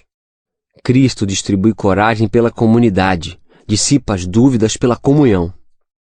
Ele nunca deposita todo o conhecimento em uma pessoa, mas distribui pedaços do quebra-cabeças a muitas. Quando você conjuga o seu entendimento com o meu e compartilhamos nossas descobertas com eles, quando nos reunimos, misturamos, confessamos e oramos, Cristo fala. A união dos discípulos nos instrui. Eles ficaram juntos, mesmo sem esperança. Eles se uniram em uma comunidade conversadora. Eles conversavam a respeito de tudo o que havia acontecido. Lucas, capítulo 24, versículo 14. Não é a imagem da igreja compartilhando notas, trocando ideias, discutindo possibilidades, elevando os espíritos? E ao fazê-lo, Jesus apareceu para ensinar-lhes, provando que onde se reunirem 2 ou 3 em meu nome, ali eu estou no meio deles. Mateus, capítulo 18, versículo 20. E quando ele fala, compartilha a sua história. A terapia de Deus, para os que duvidam, é a sua própria palavra. A fé vem por se ouvir a mensagem, e a mensagem é ouvida mediante a palavra de Cristo. Romanos, capítulo 10, versículo 17. Então a escute. Jack escutou. Começamos com a história de um ateu. Podemos concluir com um relato de outro? Jack resumiu a primeira metade de sua vida com um incidente que aconteceu em sua adolescência.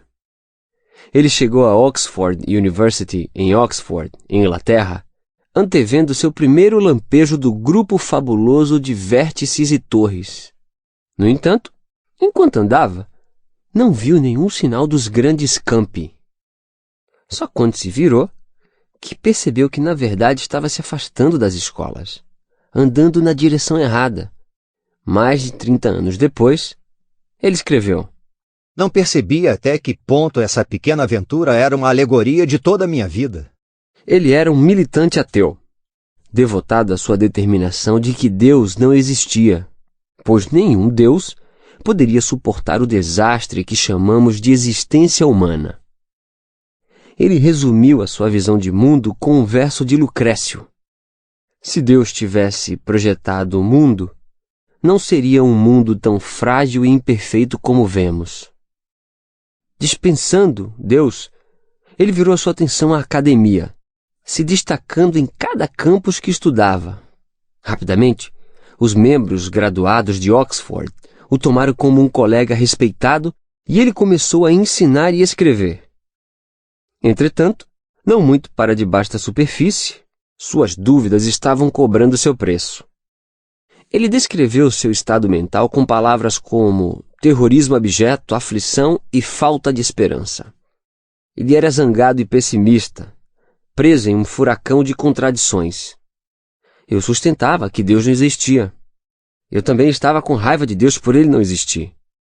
Jack teria concordado com a avaliação de Woody Allen da vida, que todos os trens vão para o mesmo lugar, para o lixo. Ele poderia ter passado seus dias andando na direção da escuridão, exceto por 2 fatores. Alguns de seus amigos mais próximos, também membros graduados de Oxford, rejeitaram sua visão materialista e passaram a seguir a Deus e a buscar a Cristo. Primeiro ele pensou que a conversão deles não fazia sentido e não tinha medo de ser arrastado. Então ele conheceu outros professores que admirava, professores de gabarito como J.R.R. Tolkien e H.V.V. Dyson. Ambos criam devotadamente e insistiram para que Jack fizesse uma coisa que, surpreendentemente, ele nunca tinha feito: ler a Bíblia. E ele o fez. Enquanto lia o Novo Testamento, ele ficou admirado com sua figura principal, Jesus Cristo. Jack tinha dispensado Jesus como filósofo hebreu, um grande mestre moral. Mas enquanto lia, Jack começou a lutar com as alegações que essa pessoa fazia. Se chamar de Deus e oferecer perdoar as pessoas por seus pecados. Jesus, Jack concluiu, ou estava iludido, ou era enganoso, ou era exatamente quem alegava ser, o Filho de Deus. Na noite de 19 de setembro de 1931, Jack e seus 2 colegas, Tolkien e Dyson, fizeram uma caminhada pelas árvores e trilhas do campus de Oxford. Uma caminhada a Emaús, por assim dizer. Pois, enquanto caminhavam, davam nova feição às alegações de Cristo e ao sentido da vida. Conversavam até tarde da noite. C.S. Jack Lewis mais tarde se lembraria de uma rajada de vento que fez as primeiras folhas caírem. Uma brisa repentina que possivelmente veio simbolizar para ele o Espírito Santo. Pouco depois daquela noite, ele passou a crer. Ele passou a saber o que realmente é a vida e o que teria sido perdido se não a entendesse. A mudança revolucionou seu mundo e, consequentemente, os mundos de milhões de leitores. 4. O que levou C.S. Lewis, um ateu talentoso, brilhante, linha dura, a seguir Cristo? Simples. Ele tocou o corpo de Cristo, seus seguidores e, em sintonia com a sua história, as Escrituras. Pode ser simples assim? Pode o abismo entre a dúvida e a fé ser transposto com as Escrituras e a comunhão? Descubra por si mesmo. Da próxima vez em que as sombras vierem, imerja-se nas histórias antigas de Moisés, nas preces de Davi, nos testemunhos dos evangelhos e nas epístolas de Paulo. Reúna-se com outras pessoas que buscam e faça caminhadas diárias a Emaús. E se um gentio estranho se juntar a vocês no caminho com sábios ensinamentos, considere a possibilidade de convidá-lo para um jantar.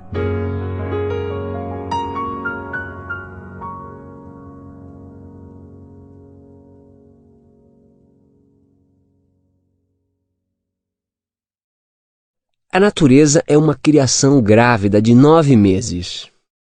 Quando um tornado destrói uma cidade no Kansas, ou um terremoto aniquila uma região no Paquistão, isso são mais do que mudanças barométricas ou alterações nas antigas falhas.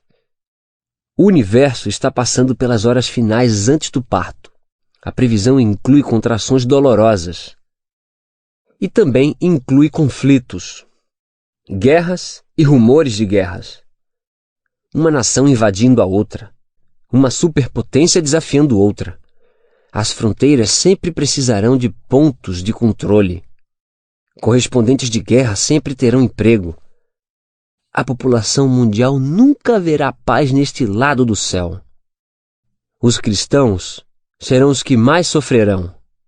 Então eles os entregarão para serem perseguidos e condenados à morte. E vocês serão odiados por todas as nações por minha causa.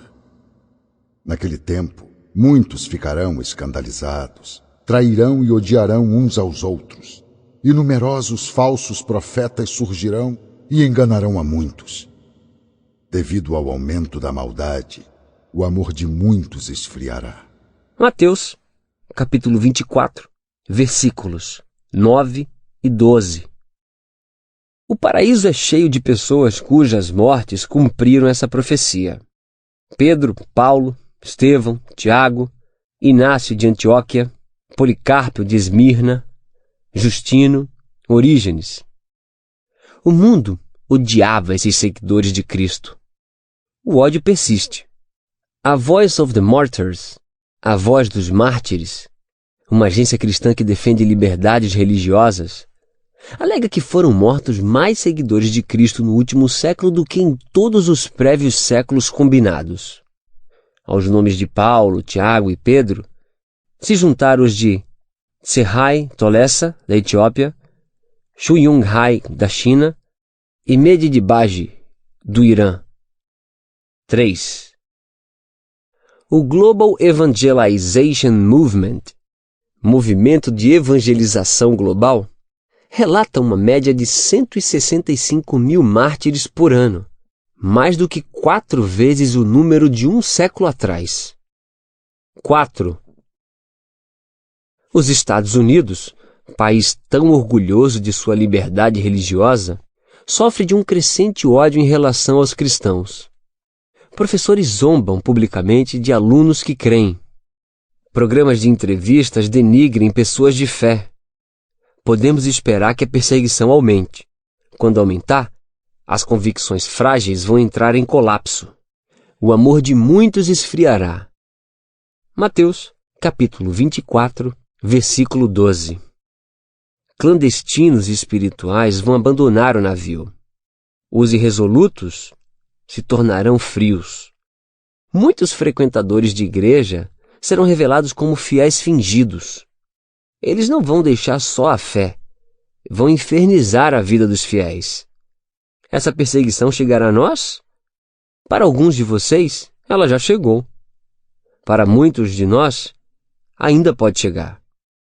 Se formos presos por nossa fé ou depostos por nossas convicções, que Deus ajude a você e a mim a lembrar o conselho de Cristo. Não tenham medo. Mateus, capítulo 24, versículo 6. Não se apavore com a heresia, com a calamidade e com a apostasia. Não ceda ou desista, pois logo você testemunhará a vitória. Mas aquele que perseverar até o fim será salvo, e este evangelho do reino será pregado em todo o mundo como testemunho a todas as nações, e então virá o fim. Mateus, capítulo 24, versículos 13 e 14. Jesus preparou seus seguidores com coragem e perspicaz. Ele listou os tufões da vida e então os apontou para o fim. A confiança na vitória definitiva traz a coragem definitiva. O autor Jim Collins faz referência a essa visão em seu livro, Empresas Feitas para Vencer. Collins conta a história do almirante James Stockdale, que foi prisioneiro de guerra por 8 anos durante a Guerra do Vietnã. Depois da libertação de Stockdale, um repórter lhe perguntou como ele tinha sobrevivido a 8 anos em um campo de prisioneiros de guerra. Ele respondeu: Eu nunca perdi a fé no fim da história. Eu nunca duvidei não só de que eu ia sair, mas também de que eu ia prevalecer no final e transformar a experiência no evento que define minha vida, o que, em retrospecto, eu não trocaria. Então o repórter perguntou: Quem não sobreviveu? O almirante Stockdale respondeu: Essa é fácil. Os otimistas. Foram eles que disseram: sairemos até o Natal. E o Natal chegava e ia embora. Então eles diziam: sairemos até a Páscoa. E a Páscoa chegava e ia embora. E depois o dia de ação de graças. E depois seria o Natal de novo. E eles morreram de coração partido. 5. A coragem de verdade abraça as realidades gêmeas da dificuldade atual e do triunfo definitivo. Sim, a vida é um saco, mas não será assim para sempre. Como um dos meus amigos costuma dizer, tudo vai dar certo no fim. Se ainda não deu certo, ainda não é o fim. Embora a igreja seja separada como o exército de Gideão, embora a terra de Deus seja esbofeteada pelo clima e ensanguentada pela desventura, embora a própria criação pareça abandonada no mar Ártico, não faça tempestade em copo d'água. Descanse no Senhor e aguarde por Ele com paciência. Não se aborreça com o sucesso dos outros, nem com aqueles que maquinam o mal. Salmo 37, versículo 7. Evite o otimismo de Poliana. Não ganhamos nada encobrindo a brutalidade da existência humana. Este é o mundo tóxico, mas também não nos juntamos ao coro da escuridão e da maldição do galinho Chicken Little. O céu está caindo! O céu está caindo! Em algum lugar entre Poliana e o galinho Chicken Little, entre a negação cega e o pânico espalhafatoso, está o seguidor de Cristo, equilibrado, com pensamento claro, ainda crente, de olhos bem abertos, no entanto sem medo, não horrorizado pelo horripilante. O garoto mais calmo do pedaço, não por falta de valentões, mas por fé em seu irmão mais velho. O povo antigo de Deus conhecia essa paz. E ainda que um exército se acampe contra mim, meu coração não temerá. Ainda que se declare guerra contra mim, mesmo assim estarei confiante. Salmo 27, versículo 3. Depois que as bombas da Segunda Guerra Mundial devastaram Varsóvia, da rua principal da cidade, só sobrou o esqueleto. A estrutura mais severamente danificada foi a sede polonesa da British and Foreign Bible Society, Sociedade Bíblica Britânica e Estrangeira. E as palavras na única parede que restou eram claramente legíveis da rua. Os céus e a terra passarão, mas as minhas palavras jamais passarão. 6. Essa é a imagem da esperança cristã. Embora o mundo possa estar em colapso, as obras de Cristo perdurarão. Então, certifiquem-se de que não tenham medo. Mateus, capítulo 24, versículo 6. Certifiquem-se de que... Chefes e professores geralmente usam essa expressão. Certifiquem-se de que preencherão os relatórios. Ou, seu trabalho é para amanhã. Certifiquem-se de que terminarão seu trabalho. Essas palavras pedem uma atenção adicional, um foco especial, determinação extra. Não é isso que Cristo está pedindo de nós? Nestes dias perigosos, neste mundo frágil com colapsos financeiros nos noticiários e terroristas à solta, temos todas as razões para correr para abrigos de medo e aflição. Mas Cristo nos diz: não tenha medo, seja fiel até a morte, e eu lhe darei a coroa da vida. Apocalipse, capítulo 2, versículo 10. Certifique-se de que o casco das suas convicções possa aguentar o estresse das colisões. Os que construíram o Titanic deveriam ter sido espertos assim. O transatlântico de luxo afundou porque os empreiteiros compraram rebites baratos e sofreram de mau planejamento. Rebites são a cola que mantém unidas as placas de aço. Sofrendo com uma falta de parafusos de qualidade, os construtores usaram uns de qualidade inferior que explodiram suas cabeças no impacto com o iceberg. 7. Qual é a resistência dos parafusos da sua fé? Reforce-os com leituras bíblicas diárias, cultos regulares e comunhão sincera com Deus. A coragem é o medo que já orou. 8. E lembre-se, tudo isso, tempos difíceis, será o início das dores. Mateus, capítulo 24, versículo 8. E dores não são de todo ruins. Tome a dor do parto como exemplo. Fácil para eu dizer. A dor do parto sinaliza o início de um empurrão final. O pediatra assegura a futura mãe. Vai doer por um tempo, mas vai melhorar. Jesus nos garante o mesmo. Conflitos globais indicam o nosso dia no calendário da maternidade. Estamos em nossas horas finais. Há apenas alguns empurrões do parto, alguns movimentos no relógio da eternidade da grande coroação da criação. Um mundo totalmente novo está a caminho. É necessário que tais coisas aconteçam. Mateus, capítulo 24, versículo 6. Necessário é uma palavra bem-vinda que afirma que todos os eventos, até mesmo os mais violentos, estão sob o plano divino. Toda provação e apuro tem um lugar no esquema de Deus. A razão pela qual não devemos nos apavorar não é porque as guerras não são pavorosas, justamente o contrário. É porque sobre todo o caos reina um plano divino. 9. Todas as coisas, grandes ou pequenas, vêm do propósito de Deus e servem à sua boa vontade. Quando o mundo parece fora de controle, ele não está. Quando os senhores da guerra parecem estar no comando, eles não estão. Quando catástrofes ecológicas dominam o dia, não deixe que elas o dominem. Vamos confiar em nosso Pai Celestial da maneira como Peter confiou em seu pai terrestre. Peter era um estudante universitário de 21 anos quando começou a sentir fortes dores no seu ombro direito. Ele ligou para seu pai pedindo conselhos. A maioria dos estudantes faria o mesmo. Ligar para casa pedindo conselhos. Mas poucos estudantes têm um pai melhor para ligar em tal situação. O pai de Peter, Michael, é um cirurgião ortopédico de renome internacional especializado em ombro. Peter ligando para Dr. Worth com um problema no ombro é como a filha de Bill Gates ligando para ele com uma pergunta sobre seu computador. Michael inicialmente atribuiu a dor de Peter a levantamento de peso.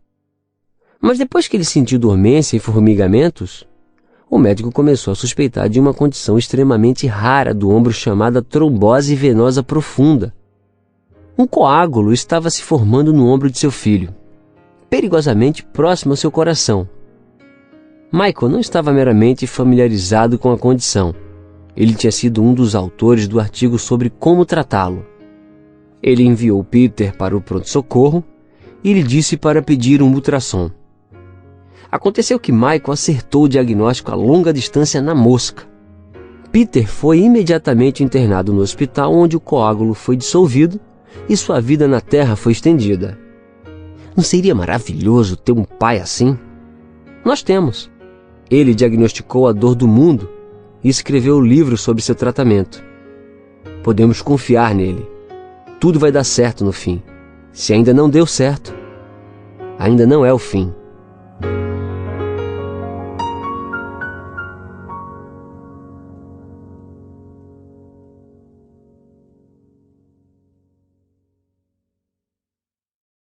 Capítulo 10. Morto de medo. 1. Donald G. Blush, The Last Things, Resurrection, Judgment, Glory. As Últimas Coisas, Ressurreição, Julgamento, Glória. Downers Grove, Illinois. InterVarsity Press, 2004, página 125. 2. Donald G. Blush, The Last Things, Resurrection, Judgment, Glory. As Últimas Coisas, Ressurreição, Julgamento, Glória. Downers Grove, Illinois, InterVarsity Press, 2004, página 125. 3. John Blanchard, Whatever Happened to Hell? O que aconteceu com o inferno? Wheaton, Illinois, Crossway Books, 1995, página 63. 4. John Blanchard, Whatever Happened to Hell? O que aconteceu com o inferno? Wheaton, Illinois, Crossway Books, 1995, página 62. 5.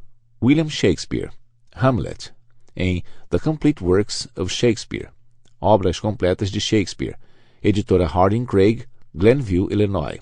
Scott Forsman and Company, 1961. 3 de 1 de 78 até 80. Referências são a ato, cena e linha. 6. N.T. Wright, Christian Origins and the Question of God, Origens Cristãs e a Questão de Deus, volume 3. The Resurrection of the Son of God, Minneapolis, Fortress Press, 2003, páginas 205 e 206. 7.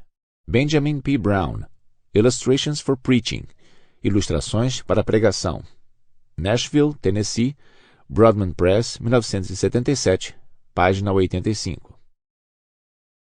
Capítulo 12. A Sombra da Dúvida. 1. Jenny Yabroff, Take the Bananas and Run. Tire as bananas e corra. Newsweek, 18 a 25 de agosto de 2008, página 57. 2.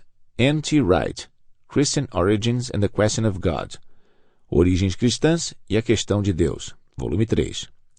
The Resurrection of the Son of God, Minneapolis, Fortress Press, 2003, página 647. 3. Walter Liefeld, página 1050. 4.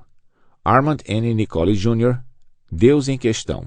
C.S. Lewis e Sigmund Freud debatem sobre Deus, amor, sexo e o sentido da vida. Viçosa, Minas Gerais. Ultimato, 2005. Capítulo 13. E se as coisas piorarem? 1. Joanna Bourke, Fear, A Cultural History. O Medo, uma História Cultural. Emeryville, Califórnia, Shoemaker and Horde, 2005, página 195. 2.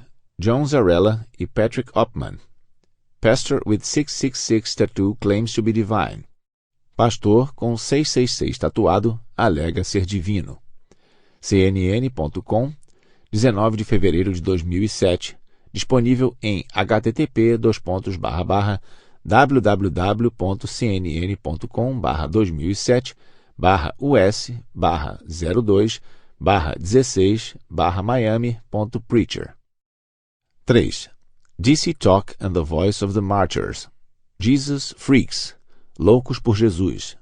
Tulsa, Oklahoma, Albury Publishing, 1999, páginas 133, 167 e 208. 4. Global Evangelization Movement, Movimento de Evangelização Global. Status of Global Mission, 2001, in Context of 20th and 21st Centuries.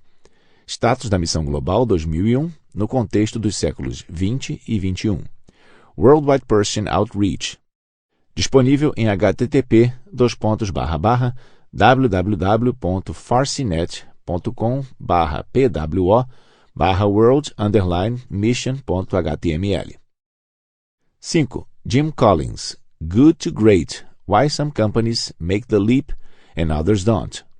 Empresas feitas para vencer, Good to Great. Nova York, HarperCollins, 2001, páginas 83 e 85.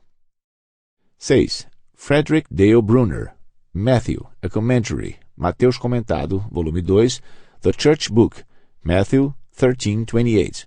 O Livro da Igreja, Mateus, capítulo 13, versículo 28, Dallas, Word Publishing, 1990, página 878. 7. William J. Broad, Scientists' New Findings Link Titanic's Fast Sinking to Rivets. Novos achados de cientistas ligam o afundamento rápido do Titanic a rebites. San Antonio Express News, 15 de abril de 2008. 8. Dorothy Bernard, The Quotations Page, a página das citações.